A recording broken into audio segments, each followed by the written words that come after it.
Deathworlders answered a distress call with ruthless precision.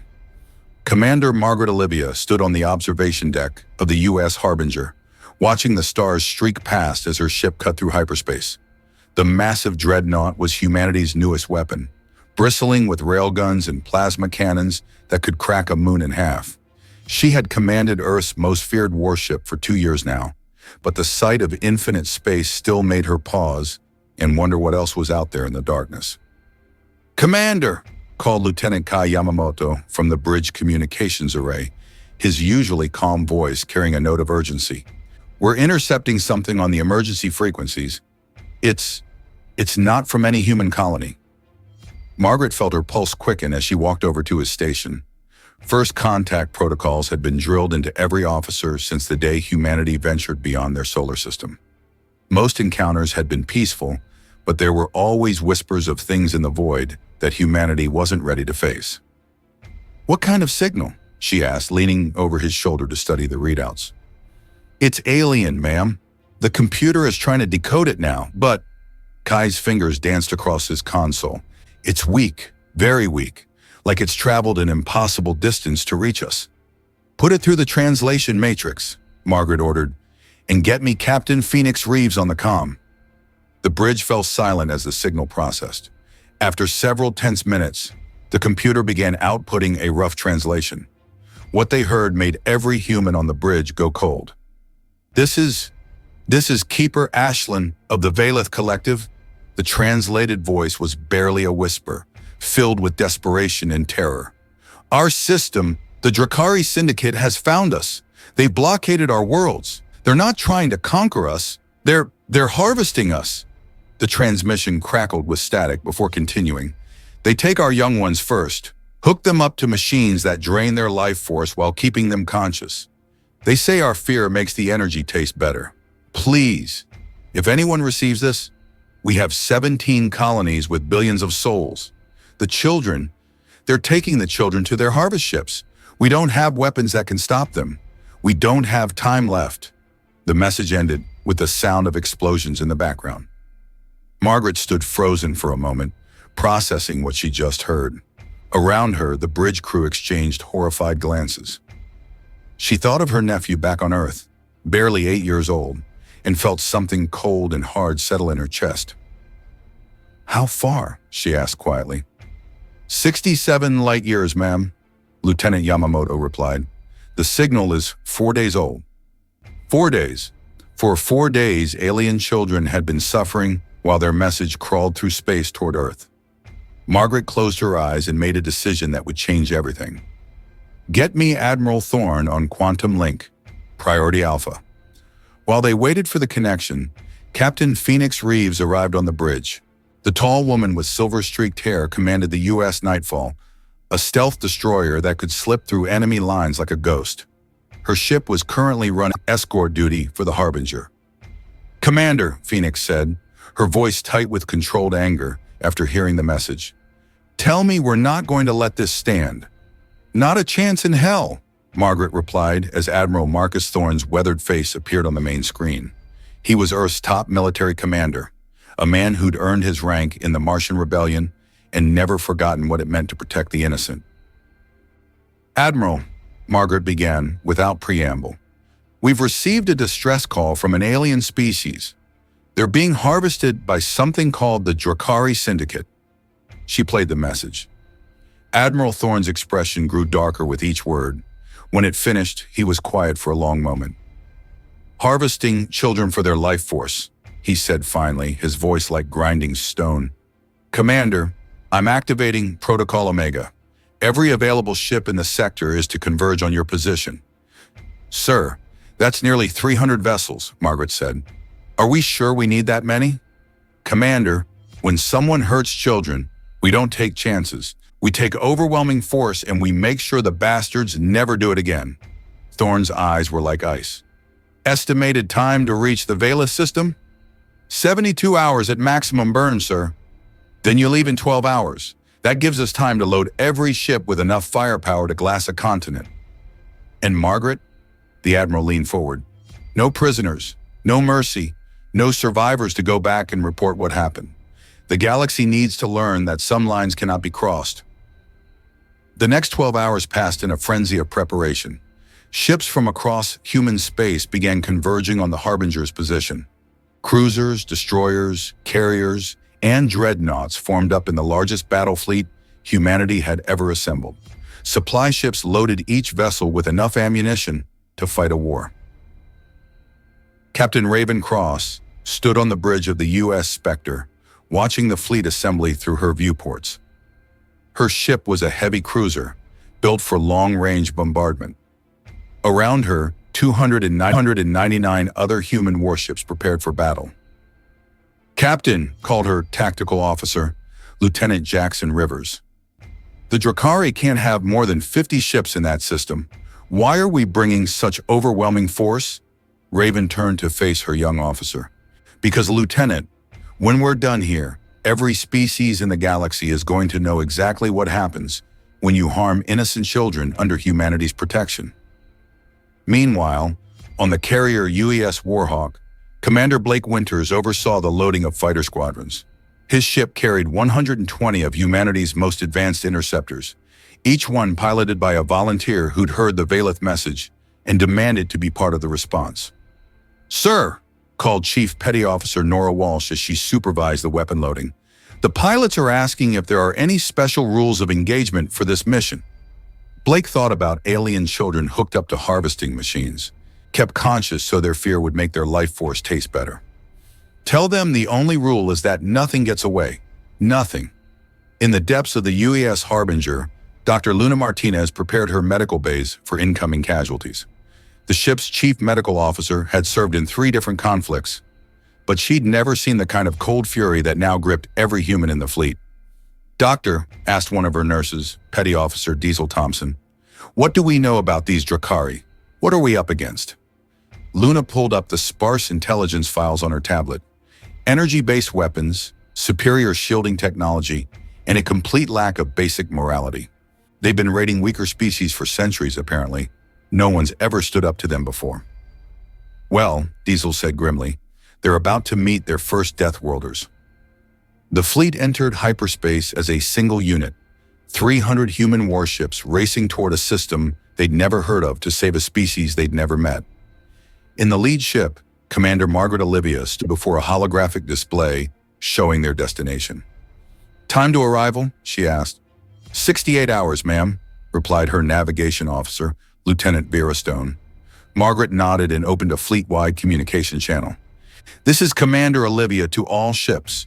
In 68 hours, we're going to face an enemy that thinks harvesting children for their life force is acceptable behavior. They're about to learn why humans are called Deathworlders.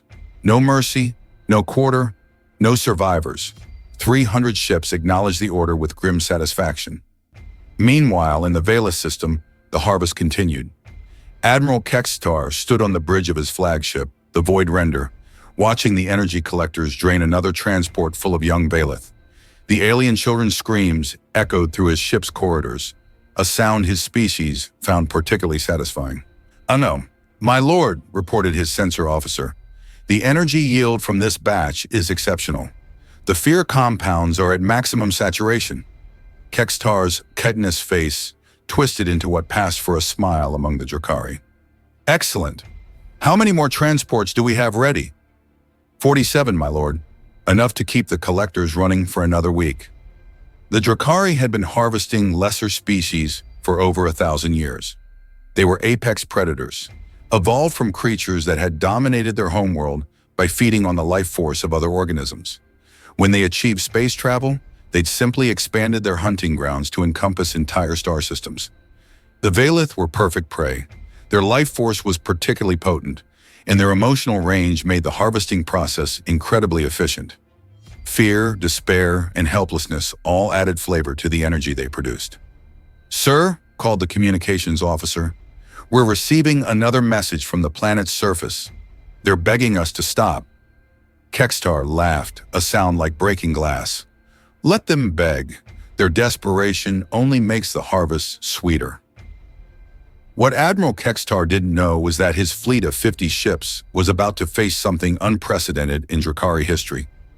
A species that fought back harder than they hunted. The human fleet dropped out of hyperspace at the edge of the Vela system in perfect formation. Admiral Thorne had joined them aboard his personal command ship, the UES Retribution, a massive dreadnought that dwarfed even the Harbinger. "Sensor report," Admiral Thorne called out as soon as they emerged from hyperspace. "Sir," replied Commander Alexis Kane, his tactical officer, "I'm reading 53 enemy vessels in orbit around the inhabited worlds.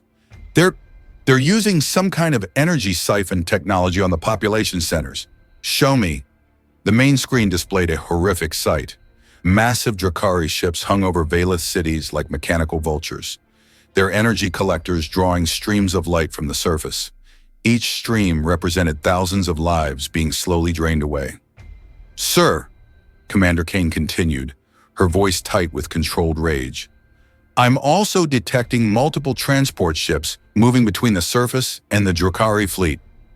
Based on energy signatures, they're carrying living cargo." Admiral Thorne stared at the display for a long moment. Around him, the bridge crew waited for orders. Finally, he spoke, his voice carrying across the entire fleet through open communication channels. "This is Admiral Thorne to all ships. You're looking at evil in its purest form. Those monsters down there are torturing children for entertainment. We came here to end this, and by God, that's exactly what we're going to do." He paused, letting his words sink in across 300 ships. "All vessels, weapons free. Target everything that doesn't have a Velith signature. I want those harvesting ships destroyed first. Save the transports for last, there might be survivors aboard." The human fleet spread out like the wings of some immense bird of prey. The Drakari had arranged themselves in a defensive perimeter around the inhabited worlds, confident that their superior technology would protect them from any threat. They were about to learn how wrong they were. Commander Margaret Olivia positioned the Harbinger at the fleet's center, her massive ship's guns trained on the largest Drakari vessel. "All batteries, lock onto that command ship. I want it erased from existence." Captain Phoenix Reeves took her stealth destroyer, the Nightfall, on a flanking maneuver around the Drakari formation. Her ship's cloaking systems made it invisible to enemy sensors, allowing her to position herself directly behind their fleet. "Stealth torpedoes loaded and ready," reported her weapons officer, Lieutenant Dax Morrison. 16 tubes, each one targeted at a different enemy ship. "Fire when ready," Phoenix replied coldly. The battle began without warning. Human railgun slugs, accelerated to a significant fraction of light speed, slammed into Drakari shields with devastating effect. The aliens had never faced kinetic weapons of such velocity and power. Their energy barriers, designed to stop plasma bolts and particle beams, shattered like glass. Admiral Kextar spun around on his bridge as proximity alarms screamed throughout his ship. "What's happening? Where did those ships come from?" "Unknown vessels, sir," his sensor officer called out in panic. "They appeared at the system's edge and opened fire immediately. I count 300 ships." 300? Kextar stared at his displays in disbelief. "What species fuels that kind of fleet?" He got his answer when the first human transmission reached his ship. "Attention, Drakari vessels," came a cold human voice. "This is Admiral Marcus Thorne of the Human Space Navy. You have 10 seconds to cease all harvesting operations and release your prisoners. Compliance is not optional." Kextar snarled at the audacity. "Human? I've never heard of such a species. Open a channel." "Unknown aliens," Kextar broadcast. "You dare interfere with the Drakari Syndicate? We have harvested 1,000 worlds. Your pathetic fleet will become part of our collection." Admiral Thorne's response was immediate and final. "Time's up." The human fleet opened fire as one. 300 warships unleashed hell upon the Drakari formation. Railgun slugs moving at relativistic speeds punched through alien hulls like paper. Plasma missiles turned Drakari cruisers into expanding clouds of superheated gas.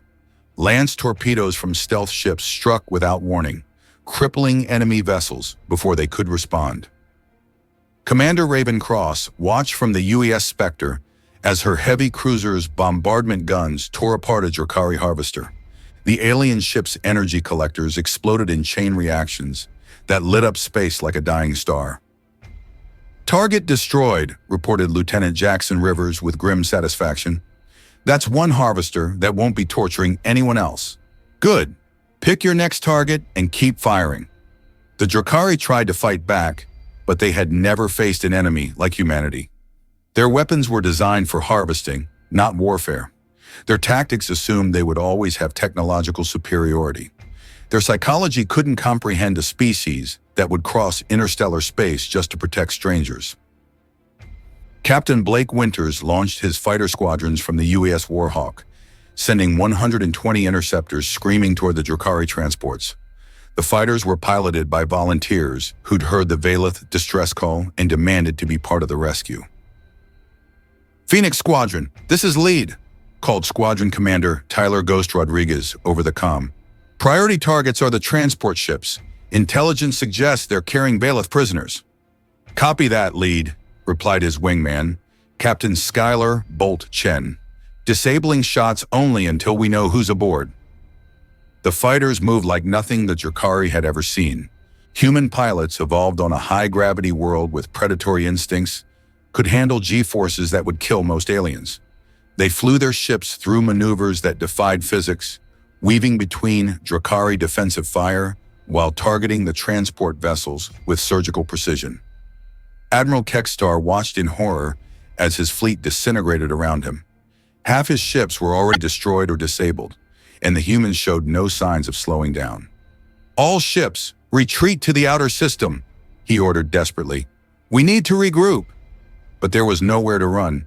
The human fleet had positioned itself to cut off all escape routes. Captain Phoenix Reeves brought the Nightfall out of stealth behind the fleeing Drakari ships, her torpedo tubes already loaded.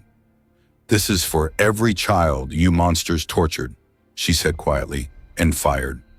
16 stealth torpedoes struck 16 different Drakari ships simultaneously. The aliens' rearguard evaporated in balls of nuclear fire. On the surface of the main Valeth world, Keeper Ashlyn huddled in a ruined shelter with the few survivors of his city. The Drakari energy collectors had been draining their world for 6 days now, and most of his people were already gone. Suddenly, the oppressive hum of the collection beams stopped. Through the smoke and debris, Ashlyn could see explosions lighting up the sky as orbital battles raged overhead. "Keeper," whispered one of his companions. "Someone came. Someone actually came to help us." Ashlyn didn't dare to hope. In all his years studying galactic history, he'd never heard of one species risking everything to save another without expecting something in return. Above them, the battle was entering its final phase. Admiral Kekstar's flagship, the Void Render, was the last Drakari ship still capable of fighting. His shields were failing, his weapons were offline, and his crew was in panic. "Sir," called his communications officer, "the humans are demanding our surrender." Kekstar looked around his ruined bridge. Everything he'd built, everything his syndicate represented, was burning around him. But he was Drakari. He was apex predator. He would not submit to prey. "All remaining power to weapons," he snarled. "If we're going to die, we take some of them with us." Commander Margaret Olivia watched the Drakari flagship's last desperate attack from the Harbinger's bridge. The alien ship's final plasma volley splashed harmlessly against her shields. "Target their reactor," she ordered. "End this." The Harbinger's main guns fired once. The Void Render disappeared in a flash of light that could be seen from the planet's surface. "Scan for survivors," Admiral Thorne ordered across the fleet channels. "Any Drakari ship that's still intact, I want it boarded and search for prisoners." Captain Diesel Murphy led the first boarding party onto a crippled Drakari transport. The big Marine had volunteered for the most dangerous part of the operation, going aboard enemy ships to look for survivors. What he found in the transport's hold would haunt him for the rest of his life. Hundreds of Valeth children hooked up to machines that slowly drained their life force while keeping them conscious. Most were barely alive, their bodies withered from days of torture. "Medical teams to Transport 7, Diesel called over his comm, his voice thick with emotion. "We need Dr. Martinez here now, and bring everything we have." Dr. Luna Martinez arrived within minutes, her medical team already prepped for the worst-case scenario. What they found exceeded even their darkest expectations. These children have been conscious through the entire harvesting process, she reported to Admiral Thorne. The machines are designed to maximize suffering. It's pure evil. Can you save them? Some of them, maybe half. The others, Luna's voice broke. The others have been drained too far. We're going to lose them. Admiral Thorne closed his eyes. Even in victory, evil had taken its toll. As the rescue operations continued, Captain Ravencross compiled the final battle report. 53 Drakari ships destroyed, 0 human casualties. It had been the most one-sided battle in recorded history. But the real work was just beginning. Dr. Martinez and her medical teams worked around the clock to save the Veileth survivors. Commander Blake Winters organized relief supplies for the devastated colonies. Captain Phoenix Reeves led patrols to make sure no Drakari had escaped. 3 days after the battle, Keeper Ashlyn stood in the ruins of his capital city, watching human engineers work alongside his people to rebuild what the Drakari had destroyed. He still couldn't quite believe it was real. "Keeper," called a voice behind him. He turned to see Commander Margaret Olivia approaching, her uniform still showing scorch marks from the battle. "Commander," Ashlyn said in careful English, "I must ask, why? Why did your people come so far to help strangers? What do you want in return?" Margaret looked out at the construction crews, where human and Veileth workers labored side by side to rebuild a world. "We want the same thing you want, Keeper. We want our children to grow up in a galaxy where monsters can't hurt them. But you've gained nothing from this. Your people died for us. Your ships were damaged. Your resources spent. What profit is there in saving strangers?" Margaret smiled sadly. "Keeper, there are some things more important than profit. Sometimes you do what's right because it's right, not because it benefits you." Ashlyn was quiet for a long moment. "Your species is very strange, Commander, but also very wonderful." "We can be both," Margaret replied. "It depends on whether you're our friend or our enemy." Meanwhile, the news of the battle was spreading across the galaxy through quantum communication networks. The story was simple but shocking. An unknown species called humans had fielded 300 warships to save a people they'd never met from an enemy they'd never faced. In the Galactic Council chambers on Nexus Prime, Ambassador Victoria Knight faced a room full of alien diplomats who still couldn't quite believe what they'd heard. "Ambassador Knight," said the council chairman, a tall insectoid being with compound eyes, "your species was advised not to interfere in galactic affairs. Yet you've launched what can only be described as a war of liberation." Victoria stood slowly, her voice carrying clearly through the chamber. "Mr. Chairman, with respect, this wasn't a war. This was pest control. The Drakari were torturing children for entertainment. We exterminated them the same way you'd eliminate any other vermin." The chamber erupted in shocked whispers. No one had ever spoken so bluntly about destroying an entire syndicate. "But the implications," protested another diplomat. "The Drakari had clients, allies, trade partners. Your actions have disrupted the entire sector's economy." "Good," Victoria replied simply. "Any economy built on torturing children deserves to be disrupted." As the weeks passed, the effects of humanity's intervention continued to ripple across the galaxy. Species that had lived in fear of Drakari raids suddenly found themselves free. Worlds that had paid tribute to avoid being harvested stopped their payments. The entire structure of predator-prey relationships that had governed galactic politics for millennia began to shift. But in the Veileth system, something much simpler and more profound was happening. Children who had hidden in terror were learning to laugh again. Families torn apart by the harvest were being reunited. A world that had faced extinction was being reborn. Commander Margaret Olivia stood on the observation deck of the Harbinger, preparing for the journey back to Earth. Most of the human fleet had already departed, leaving behind a small garrison to help with reconstruction and to make sure the Drakari never returned. "Commander," called Lieutenant Kai Yamamoto, "we're receiving a message from the surface. It's Keeper Ashlyn. Put him through." The elderly Veileth's face appeared on the communication screen, but he looked different now. The despair was gone, replaced by something that might have been hope. Commander Olivia, Ashlyn said, I wanted to thank you one final time before you leave. But more than that, I wanted to give you something. Keeper, we don't need... Please, Ashlyn interrupted gently. You saved our entire species. You asked for nothing in return. But there is something we can give you.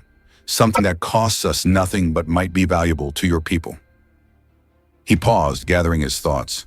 We are not warriors, Commander. We are teachers, philosophers, keepers of knowledge. For 3,000 years, we have studied the galaxy and its peoples.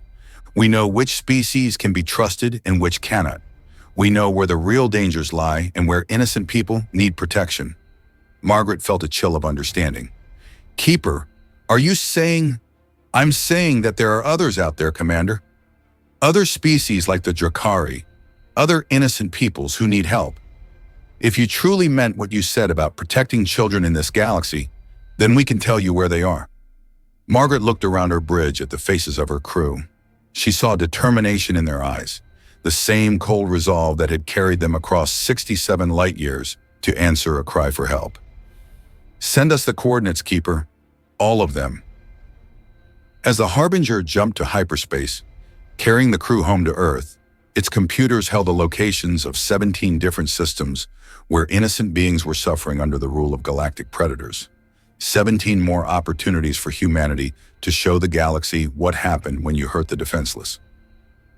Back on Earth, Admiral Thorne read Keeper Ashlyn's intelligence files with growing amazement. The Valeth had cataloged centuries of galactic atrocities, all committed by species who believed that might made right, that the strong could prey upon the weak without consequence. They were about to learn how wrong they were. The message went out across human space within hours.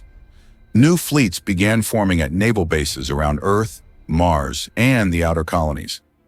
Volunteers lined up at recruitment centers, all of them having heard the story of the Valeth rescue. Shipyards that had been building exploration vessels retooled to construct warships. Humanity had found its purpose in the galaxy.